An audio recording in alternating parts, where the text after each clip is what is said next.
मुख्यमंत्री योगी आदित्यनाथ अगर टास्क देते हैं तो उसका हिसाब भी लेते हैं।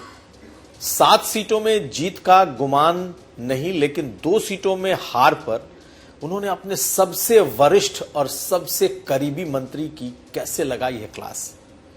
किसे कहा है कि चुनाव के दौरान गोवा घूमने जाते थे, आज हंसते हंसते मुख्यमंत्री के इस दर्द को जो छलका है हम आपको दिखाएंगे। किन किन मंत्रियों की क्लास मुख्यमंत्री योगी आदित्यनाथ ने भरी कार्यकर्ताओं की भीड़ में क्लास लगा दी है, आपको हम पूरी खबर दिखाएंगे। यह भी जानिए कि कुनरकी से जीतने वाले बीजेपी के विधायक ने योगी का तो गुणगान किया, लेकिन क्यों कहा बयानों से नुकसान होता है। बीजेपी के बयान भारी पड़ रहे हैं। मुसलमानों ने कितना और कैसे किया है वोट, ये भी हम आपको सुनाएंगे। और आखिर में अखिलेश यादव को एक मुकदमे का सामना करना पड़ सकता है, और वो मुकदमा करने जा रहे हैं विष्णु शंकर जैन। आखिर क्यों, ये भी बताएंगे। ये तमाम खबरें आज का यूपी में। नमस्कार, मैं हूं कुमार अभिषेक, आप देख रहे हैं यूपी तक। हम हाजिर हैं अपने न्यूज शो आज का यूपी लेकर। तो बात आज मुख्यमंत्री योगी आदित्यनाथ की, और मुख्यमंत्री योगी आदित्यनाथ की वो बात जो आज उन्होंने हंसते हंसते अपने ही नेताओं को सुना डाली। अपने सबसे करीबी वरिष्ठ सहयोगी सुरेश खन्ना को उन्होंने जो आज बात सुनाई है, उससे सुरेश खन्ना भी असहज हो गए। सुरेश खन्ना कम से कम सदन में नंबर 2 माने जाते हैं, इतने विश्वास पात्र हैं कि मुख्यमंत्री योगी की जगह पर अगर बोलना होता है सदन में तो वही बोलते हैं। लेकिन अगर टास्क दिया हो और टास्क में थोड़ी सी भी भूल चूक हो गई तो फिर मुख्यमंत्री योगी आदित्यनाथ शायद नहीं छोड़ते।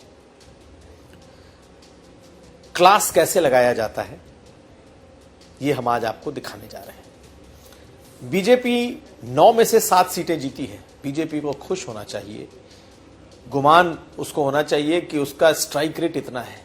लेकिन कार्यकर्ताओं के सामने मुख्यमंत्री योगी आदित्यनाथ ने जिस तरीके से हारी हुई 2 सीटों को लेकर 2 मंत्रियों पर जो बातें कही हैं, वो यूं तो कार्यकर्ताओं के भरे हॉल में हंसी और ठिठोली में वो दब गया, लेकिन सारे समझ गए कि मुख्यमंत्री योगी आदित्यनाथ ने कहा क्या है। तो हम आपको मुख्यमंत्री की वो बात दिखाएं जो उन्होंने आज सुरेश खन्ना को लेकर कही है। उसके पहले थोड़ा बैकग्राउंड बता देते हैं। दरअसल सुरेश खन्ना को सीसामऊ का प्रभारी बनाया गया था, और सीसामऊ का प्रभारी कुछ ऐसा वैसा नहीं। सीसामऊ इरफान सोलंकी की वो सीट थी जो जिस पर उनकी पत्नी लड़ रही थी, और बीजेपी बहुत ही गंभीरता से इस चुनाव को लड़ रही थी। लेकिन बीजेपी ये सीट हार गई तकरीबन 8000 वोट से।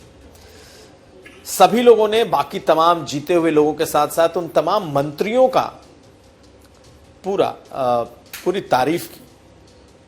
लेकिन जब मुख्यमंत्री की बारी आई तो उन्होंने कुछ ऐसी बातें कही जिससे बीजेपी के कार्यकर्ताओं नेताओं से भरा हॉल तो ठहाकों से गूंज उठा, लेकिन सुरेश खन्ना असहज हो गए। मुख्यमंत्री ने कहा कि पूरे चुनाव के दौरान उन्होंने जितने मंत्रियों को प्रभारी बनाकर जिन जिन क्षेत्रों में लगाया था, वो सबका लोकेशन लेते थे, सबके बारे में पता करते थे, और सभी अपने अपने चुनाव क्षेत्र में मिलते थे। लेकिन सुरेश खन्ना जी कहां हैं, और सुरेश खन्ना जी को लेकर के उन्होंने क्या कहा है, अब आप मुख्यमंत्री के मुंह से सुनिए। और हम सुरेश खन्ना जी की का वो तस्वीर भी दिखा रहे हैं जब मुख्यमंत्री बोल रहे थे तो वो कैसे असहज हो रहे थे। सुनिए मुख्यमंत्री को। हमारे मंत्री लगे थे, धर्मपाल सिंह जी थे, श्री जेपीएस राठौर जी थे, श्रीमती गुलाब देवी जी थी, श्री जसवंत सैनी जी थे। इन सभी लोगों को, और सचमुच मैं जब भी फोन करता था तो मुझे सभी लोग वहां प्रेजेंट दिखाई देते थे। ये सच था कि वहां पे रहते थे। ऐसा नहीं कि खन्ना जी की तरह वो कभी कश्मीर चले गए, कभी गोवा चले गए। तो मुख्यमंत्री योगी आदित्यनाथ हंसते हंसते बहुत कुछ कह गए। उन्होंने अपनी शिकायत कार्यकर्ताओं के सामने दर्ज करा दी। हंसने वाले तो हंसे, लेकिन समझने वाले समझ गए। और सुरेश खन्ना जैसा वरिष्ठ मंत्री जो कि मुख्यमंत्री योगी आदित्यनाथ के साथ बगल में बैठता हो और अगर एक चूक हुई तो मुख्यमंत्री ने उन्हें भी नहीं छोड़ा। दरअसल ये टास्क देने और टास्क का फॉलोअप लेने की वो कहानी है जो बीजेपी की जीत की स्क्रिप्ट लिखती है। यही नहीं, मुख्यमंत्री योगी आदित्यनाथ ने आज दयाशंकर सिंह को भी नहीं छोड़ा। हालांकि दयाशंकर सिंह मंच पे नहीं दिखाई दिए, लेकिन उन्होंने दयाशंकर सिंह को लेकर भी कुछ ऐसी ही टिप्पणी की, हंसते हंसाते ठिठोली करते, लेकिन दयाशंकर सिंह के लिए भी एक बड़ी टिप्पणी थी। सुनिए। परिणाम क्या था?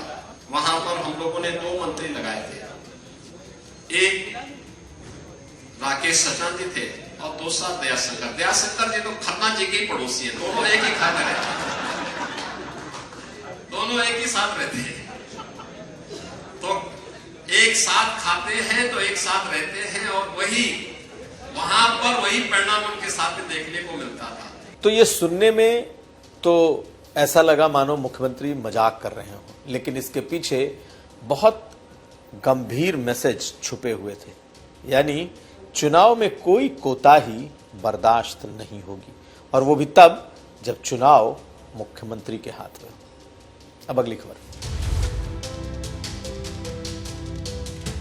और आज हम बात करेंगे कुनरकी की। जी हां, कुनरकी के इस चुनाव में बीजेपी ने एक बड़ी जीत हासिल की है और रामवीर सिंह मुसलमानों के एक मुश्त वोट से 1,44,000 वोटों से जीते हैं। लेकिन इस जीत के बाद आज रामवीर सिंह ने यूपी तक से बातचीत में क्या कहा है? उन्होंने कहा कि योगी और मोदी के को लेकर मुसलमानों में कोई जरा सा भी शिकवा शिकायत नहीं है। हाँ, शिकवा जरूर है उन बयानों से है, जो बयान बीच बीच में आते हैं और मुसलमानों को परेशान कर जाते हैं। कैसे जीते हैं रामवीर ने ये चुनाव, उनका फॉर्मूला क्या था, हम आपको बताने जा रहे हैं। जिस संभल में हिंसा की इतनी चर्चा पूरे देश में हो रही है, अगर कुनरकी जो कि संभल जिले की ही एक सीट है, संभल पार्लियामेंट की ही एक सीट है और मुरादाबाद जिले की एक सीट है, आज उस पर उन्होंने एक बड़ा खुलासा किया।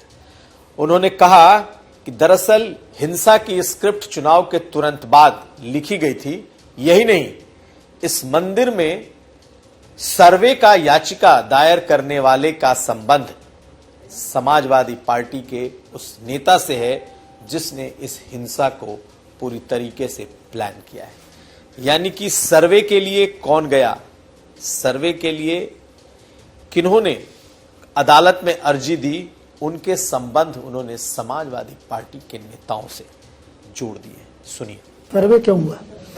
ये जो ऑर्डर हुआ है उसमें जिस व्यक्ति ने दावा किया है, आप उसे जान लो। मैं ना, उनका सगा भाई जेल में है और उस सगे भाई का और रिजवान का संबंध है। रिजवान ने उसे उसका के वो दावा दाखिल कराया और फिर ये ऑर्डर भी कराया। तो गिरी महाराज जो भी है, मैं उस पर जाना नहीं चाहता, आपकी जांच पड़ताल का विषय, आप जाइए और जांच करिए। तो ये उन्होंने कहा कि भाई जब कुनरकी में लोगों ने जब चौकीदारी की और ये मंदिर मस्जिदों में भी बवाल कराना चाहते थे, मंदिर में भी उल्टे सीधे कोई किताब या कुछ इधर उधर धार्मिक पुस्तक को करना चाहते थे, तो लोगों ने वो पैरोकारी की, तो कुनरकी में तो करा नहीं पाए। कुनरकी से 40 किलोमीटर की सीमा कुनरकी विधानसभा और संभल जिले की लगती है, तो इन्होंने संभल जिला बिल्कुल नजदीक है कुनरकी से, केवल 3 किलोमीटर की 4 किलोमीटर की दूरी पे, तो इन्होंने वहां वो दंगा वो दावा करा के और अपने पैसे खर्च करके वो दावा करा के और उस आदमी से मिल के जेल में, और तब ये आप अगर CDR निकलवाओगे ना इनकी 1.5-2 महीने की, तो ये खुद मुलजिम तय हो जाएंगे। कोई भी एजेंसी की तो आप छोड़िए, सरकार की एजेंसी की, आप खुद मुलजिम तय कर दोगे। अगर मेरी आपकी कोई बात 20 बार 30 बार हुई है और उसी दौरान हुई है, तो ये तय हो जाएगा, आपने दावा दाखिल करा और मैं सपा का प्रत्याशी हूं, तो ये तय हो जाएगा कि आपकी मेरी बातचीत से कि भाई मैंने आपको उसकाया। तो संभल थमने का नाम नहीं ले रहा। हालांकि हिंसा रुक चुकी है, स्थितियां सामान्य हो रही हैं, लेकिन वहां लोगों के बीच अभी भी दूरियां बनी हुई हैं। अब हम आपको बताएंगे कैसे अखिलेश यादव की मुसीबत बढ़ा सकते हैं विष्णु जैन।